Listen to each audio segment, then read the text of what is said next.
12개의 대학교가 몰려있어 대학의 도시라 불리는 경상북도 경산시. 이곳에서 학교를 다니고 있는 진영 씨는 지난 주말 남자친구를 만나기 위해 약속 장소로 향하던 중 뜻밖의 물건을 발견했다고 합니다. 이제 가방에서 음료수를 꺼냈는데 그 밑에 붙어 있더라고요. 그래서 쓰레기인 줄 알았는데 이게 쪽지 모양으로 생겨서. 언제 어떻게 들어갔는지 알 수 없는 쪽지 하나가 가방 안에 있었다는 건데요.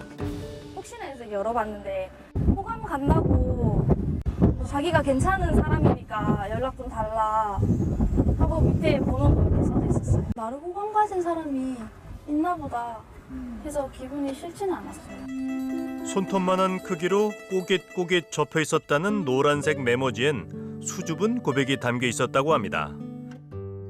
함께 적힌 전화번호로 연락을 해봤다는 진영 씨. 자기 정도면 진짜 괜찮은 사람이다. 자기 지금 CGV에서 일하고 있는데 그 정도면 외모도 할 말 없고 진짜 괜찮은 사람인데 연세대학교를 다니고 있고 지금 휴학해서 고향인 대구에 내려와서 아르바이트를 하고 있다. 23살이고. 얼굴 보셨어요? 아니요. 근데 사진이 있었어요. 카카오톡. 근데 이렇게 옆으로 앉아서 이렇게 하고 있는 사진이었는데. 서울의 한 명문대에 다니고 있다는 그는 적극적으로 자신을 어필했다고 합니다. 하지만 남자친구가 있었던 진영 씨는 정중히 만남을 거절했다는데요. 그러자 자기 혼자서 계속 자기 어필을 하는데 제가 반응이 없으니까 기분이 나빴는지 그러면 좋은 사랑 하시고요. 툭 끊더라고요. 행여 상처를 준 건 아는지 마음이 무거웠다는 진영 씨는 얼마 뒤 뜻밖의 사실을 알게 됐다고 했습니다. 다른 지역에도 그 쪽지를 받았다는 사람이 있었거든요. 진영 씨와 비슷한 쪽지를 받은 여성이 또 있었다는 건데요. 수소문 끝에 우리는 그녀를 만날 수 있었습니다. 작년 1월에 포항에 가게 될 일이 있었거든요. 집에 와서 가방 정리를 보니까 안에 쓰레기 같은 노란색 쪽지가 나오는 거예요. 그래서 읽어봤는데 저를 우연찮게 몇 번 뵀는데 호감이 가서 이렇게 쪽지를 남긴다, 연락해주세요 라는 문구가 담긴 쪽지인 거예요. 쪽지를 받은 상황이나 내용이 진영 씨의 경우와 너무도 유사합니다. 혹시 쪽지를 남긴 남자가 동일 인물인 걸까요? 수정 씨는 당시 남성과의 통화 내용을 우리에게 들려줬는데요. 네, 안녕하세요. 네. 연락 주셔서 너무 감사하고요. 제가 그 포항 터미널에서 봤거든요. 네. 터미널에서 봤어요? 네, 제가 그 쪽지 그때 다녔거든요. 이제 선수가 다 버릴까봐 뒷가는 그냥 쪽지 남긴 거고, 그렇게 생각하시고요. 이상한 사람도 아니고요. 그가 수정 씨를 보고 쪽지를 전했다는 장소는 포항의 버스터미널입니다. 하지만 진영 씨에게 쪽지를 준 남자는 대구 시내의 한 영화관에서 그녀를 봤다고 했습니다. 게다가 저는 연대 가요. 네. 아, 진짜요? 네. 대학교 홍보대사 나거든요. 그 학생 홍보대사 이름 연대사랑이거든요. 네. 그 아무나 못해요. 이거는 인기 많거든요. 아시거든요. 아무나 못하는 거 아시죠? 전혀 다른 두 사람이 우연히 비슷한 내용의 쪽지를 적었던 걸까요? 저도 이 필체에 끝에는 감기 조심하세요고 번호 이렇게 적고 이상한 사람이 아니고 나름 괜찮은 놈이고 좋은 하루 보내고 연락 꼭 주세요 이렇게 적힌 쪽지가 저랑 받은 쪽지가 똑같아요. 진영 씨가 받은 쪽지와 수정 씨가 받은 쪽지는 필체뿐 아니라 단어 하나하나까지 똑같습니다. 쪽지에 적힌 전화번호까지 동일한데요. 더 놀라운 건 이게 다가 아니라는 사실입니다. 번호를 구글링을 해봤어요. 구글링을 해봤더니 이 번호로 한 10년째 이런 행동을 하고 있는 거예요, 이분이. 쪽지에 적힌 남성의 전화번호를 인터넷에서 검색하자 그에게서 똑같은 내용의 쪽지를 받았다는 여성들의 댓글이 쏟아집니다. 우린 그 남자에 대한 제보를 받아보기로 했습니다. 놀랍게도 불과 며칠 만에 서울, 경기 지역에서부터 대구, 부산, 포항에 이르기까지 전국에서 쪽지를 받았다는 제보가 물밀듯 밀려들었는데요. 제보를 해온 이들은 모두 20대 여성. 쪽지를 받은 시기나 장소는 제각각이지만 노란색 접착식 메모지에 내용이 적혀 있었다는 것과 쪽지를 받은 상황은 한결같았습니다. 그런데 쪽지를 받고 호기심에 그에게 연락을 했던 여성들은 하나같이 당혹스러운 경험을 했다고 합니다. 아, 전화하지 않은가? 아, 그니까, 나는 연락 안 게, 저기요, 여자한테 그랬는데 큰일 났거든. 완전 저를 개우지한 거잖아요, 그죠? 그러니까 이걸 다 통 내용이 있으니까 제가 이제부터 제가 뿌릴 테니까 완전 개우지한 거잖아요. 근데 주무시고 저한테 엄청 무시했잖아요, 그죠? 네? 그 경북대학교가 얼마나 대단한 학교인데 네. 자기를 무시하냐고 자기가 총학생회 소속인데 대학교를 뭐 엎을 거라 이런 식으로 협박을 하시더라고요. 저랑 이때까지 통화한 거 다 녹음되었으니까 네. 법적으로 해결을 해보겠다고 내일 학교에서 보자고 이런 식으로 어찌 보면 황당한 그의 이런 태도를 피해 여성들은 가볍게 넘길 수가 없다고 말합니다. 그 사람이 어떤 사람인지도 모르는 데다가 얼굴도 못 봤고 알고 보면 우리 학교 학생일 수도 있는 거고 뭐 편의점 알바일 수도 있는 거고 마주치는 사람들이 많으니까 그 중에 한 명이라고 생각하면 무섭죠. 쪽지남, 그는 어떤 사람인 걸까요? 인터넷엔 그를 둘러싼 온갖 소문들이 무성합니다. 그가 여성들에게 밝힌 소속 대학만 무려 10군데 이상. 그중 쪽지남이 구체적으로 자주 언급했던 대학교들을 찾아가 봤습니다. 지난해 수정 씨와 연락을 주고받을 당시 자신을 영남대학교 수학교육과의 학회장이라 소개했던 쪽지남. 저 실례하겠습니다. 저 SBS 궁금한 취재팀인데요. 혹시 학회장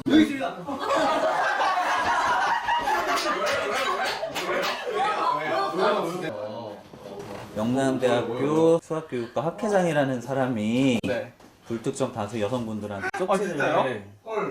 쪽지를 집어넣어서 스토킹 비슷하게 하는 사람이 있다는 제보를 저희가 받았어요. 몇 번 지켜봤는데 마음에 들어서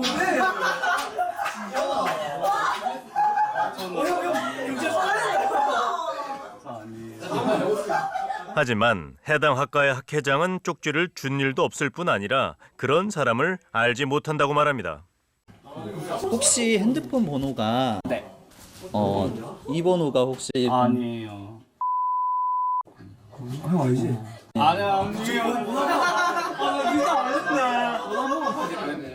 했다고? 뭐라고? 그냥 저를 사칭하는 거예요? 소문 같은 건 못 들어봤어요 혹시? 아니, 못 들었어. 나 짜증나. 야, 그거 딴 데를 내 욕한다니까요. 많이 당하셨어요? 본인이 그런 건 아니에요? 수백 명의 여성이 쪽지를 받았지만 그에 대해 아는 건 실명인지 아닌지 알 수 없는 이름과 그가 남긴 휴대전화 번호가 전부입니다. 그런데 근데 제가 당시에 그 사람 얼굴을 봤는데 이상했어요, 아무튼. 쪽지남의 얼굴을 직접 봤다는 제보자가 우리에게 연락을 해왔습니다. 처음 그 쪽지를 받았던 건 2014년 11월 말쯤이었고 학교에 이제 공용 독서실이 있었는데 거기 올려놓은 제 가방 안에 들어있었거든요. 제가 연락을 해봤는데 얘기해보니까 너무 이상한 사람인 거예요. 막 다짜고짜 새벽 2시, 3시에도 전화 오고 그래서 제가 다시는 연락하지 마라. 경찰에 신고하겠다 이러니까 욕 몇 마디 하고 끊었어요, 그때는. 그때까지만 해도 대수롭지 않은 일이라 생각했다는 예지 씨. 그렇게 잊고 있었던 남자의 존재는 몇 달 뒤 놀라운 모습으로 다시 그녀를 찾아왔습니다. 제 가방에 들어있었던 쪽지가 제가 사는 원룸 문 앞에 똑같이 붙여져 있는 거예요. 그래서 너무 무서워서 다른 사람들도 받았겠지 싶어서 옆집에 이렇게 문을 두드리고 물어봤어요. 혹시 이런 쪽지 받으셨냐? 그러니까 그런 쪽지 본 적이 없다는 거야, 다들. 그래서 그때 알았죠. 이게 저희 집에만 붙인 거구나. 쪽지남이 자신을 미행했다는 생각에 두려움을 느낀 예지 씨는 경찰에 신고를 했다고 합니다. 하지만 귀가시 동행해 주는 것 외에는 달리 도움을 줄 수 없다는 경찰의 말에 예지 씨는 직접 그에 대해 알아보기 시작했다는데요. 당시 저희 과 선배한테 말을 해서 그 사람 휴대폰 번호랑 이름을 치니까 누군지가 떴어요, 학적부에. 그래서 거기에 증명사진을 저한테 이제 보내줬었어요. 이렇게 생긴 사람이니까 혹시라도 마주치면 조심하라. 혹시나 하는 마음에 학적부에 그 전화번호를 조회했는데 실제 박동원이란 학생이 있었다는 겁니다. 하지만 23살이라던 그의 나이는 실제로는 무려 10살이나 많았고 학적부에 있는 사진은 그가 SNS에 올려놓은 프로필 사진과는 너무도 달랐다는데요. 혹시나 그가 다시 찾아오진 않을까 하는 두려움에 그 얼굴을 기억하려 했었다는 예지 씨. 그렇게 몇 달이 흐른 어느 날이었습니다. 두 번째 집에 제가 살았어요. 그날 이제 길에는 아무도 없었어요. 그래서 제가 그걸 확실히 기억하고 사람이 아무도 없었던 게 너무 신기해서. 그래서 오는데 이렇게 건물 안으로 제가 들어오는데 누가 따라 들어오는 거예요. 근데 집이 이렇게 안쪽이잖아요. 그래서 제가 이렇게 걸어가는데 여기로 오지도 않고 올라가지도 않고 저기에 누가 가만히 서 있는 느낌이 딱 났어요. 발소리가 더 안 들렸거든요. 늦은 밤 귀가하던 그녀의 뒤를 따라 건물 안으로 들어온 남성이 있었다는데요. 여기 이렇게 있어요. 제가 좀 살았어요. 왜 여기서 발소리가 뒤에서 다 안 들리는 거지? 했는데 참 돌아볼 용기가 안 나는 거예요. 그래서 빨리 들어가야겠다 하는데 이렇게 부르길래 딱 봤는데 그 사람인 거예요. 그래서 바로 사진 속 그 남자. 쪽지남이 서 있었던 겁니다. 저 부르셨어요? 이러니까 아, 저 이 건물 3층 사는 사람인데 지나가다 몇 번 봤는데 괜찮은 것 같더라고요. 이런 식으로 얘기를 하면서 아, 제가 뭐 이 학교 수학교육과 학회장인데 제가 사범대 축구 동아리도 하고 그래서 자기 가시를 하면서 행설조설하는 거예요. 그래서 생각을 했죠. 이제 내가 일단 이 사람 아는 척하면 안 되니까 아, 근데 빨리 데리고 나가야겠다는 생각이 들어서 그의 정체를 단번에 알아차린 예지 씨는 침착하게 그를 건물 밖으로 유도했다는데요. 데리고 나가서 저 앞에 카페로 갔는데 카페 앞에서 갑자기 커피는 됐고 술이나 한잔 하죠 이러는 거예요. 그래서 그때 갔던 게 여기 술집이었어요. 네, 여기 바로 앞이니까. 술집에 도착한 후 곧바로 경찰에 도움을 요청했다고 했습니다. 하지만 경찰에서는 이런 걸 처벌할 수 있는 규정이 없대요. 그래서 그럼 제가 뭐 찔리기라도 해야 처벌할 수 있는 건가요? 이러니까 말이 좀 그렇긴 한데 우리나라 규정은 그렇다고 말을 하시더라고요. 결국 서둘러 이사를 갈 수밖에 없었다는 예지 씨. 그는 대체 어떤 사람인 걸까요? 함께 학교 생활을 했던 학생들조차 그에 대한 기억이 많지는 않다고 했습니다. 2013년 9월쯤이었어요. 9월. 그 사람이 과 행사에 참석을 했었습니다. 이제 우리 과로 편입된 학생이다. 그래도 인사하고 지내자라는 취지로 소개를 받았습니다. 인사만 하고 그 이후에는 혼자 조용히 이렇게 있었던 걸로 기억합니다. 친한 사람도 전혀 없고. 네, 인사 사교성이 없었습니다. 내성적이거나 아니면 자신의 성격을 숨기고 있거나 뭐 이런 느낌을 받았습니다. 눈에 띄지 않았던 그의 존재가 사람들의 입에 오르내리기 시작한 건 그로부터 얼마 지나지 않았을 때라고 합니다. 11월쯤이었습니다. 다른 과에서 1학년이 우리 과에 박라는 사람 때문에 너무 힘들어한다. 너희 과에 박라는 사람을 어떻게 좀 해달라. 이 사람이 뭐냐. 이런 식으로 우리 과에 많이 연락이 왔었거든요. 그때부터 이제 다들 이제 존재를 알게 됐죠. 이상한 사람이다. 5년 전이던 그때도 여학생들에게 쪽지 고백을 남발하고 협박까지 일삼아 학생들의 원성이 자자했다는 건데요. 이제 그런 소문이 좀 퍼지고 나면서 단대에는 안 왔습니다. 단대에는 안 보였는데 도서관에서 쪽지는 준다라는 얘기는 많이 들었죠. 제 지금 여자친구가 있거든요. 여자친구도 뭐 쪽지를 받을 정도로 거의 정말 도서관에서 공부했으면 한 10명 중에 2-3명은 그 쪽지를 받았습니다. 소문이 퍼진 뒤 학교에선 그를 볼 수 없었지만 그에 대한 소문은 그 후로도 끊이질 않았다고 합니다.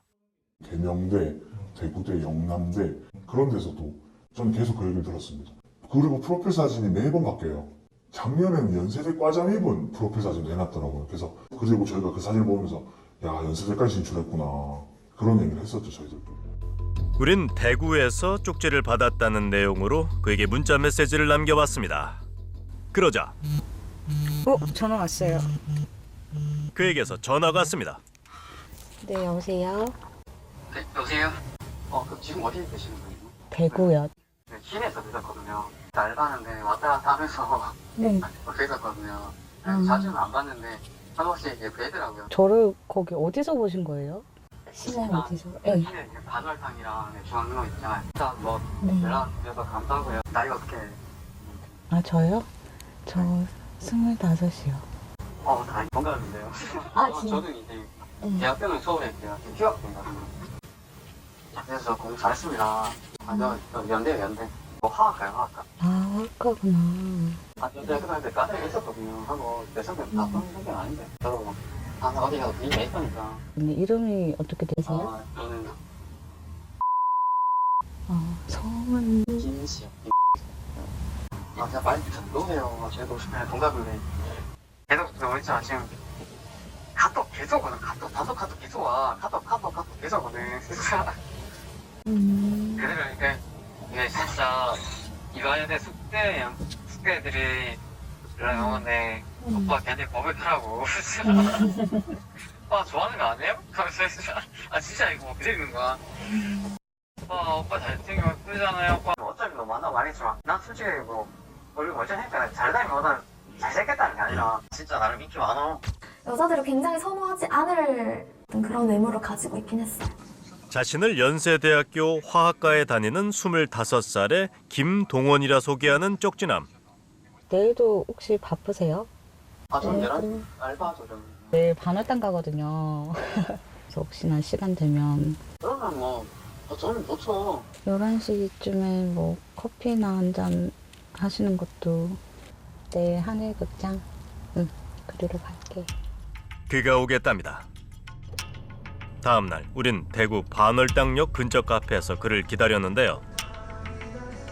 드디어 쪽지남의 정체를 확인할 수 있는 걸까요?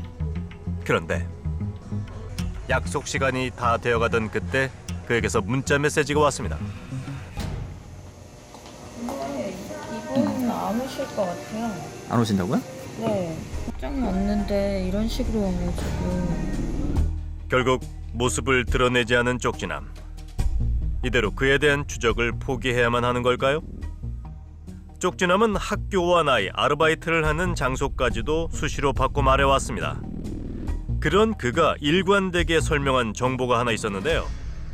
우리 부모님이 이제 장사하시거든. 우리 집이 자리가 좋아갖고 등대 바로 옆이거든. 진짜 전망이 좋거든. 우리 집이 2층인데 1층 주차장이야. 이제 그 옆에 이제 전망 좋은 집이라고 있고 원래 이름은 그래 저기다 있거든. 매번 그는 부모님이 큰 횟집을 운영하고 있다고 했습니다. 주변 풍경까지도 매우 구체적으로 묘사했던 쪽지남.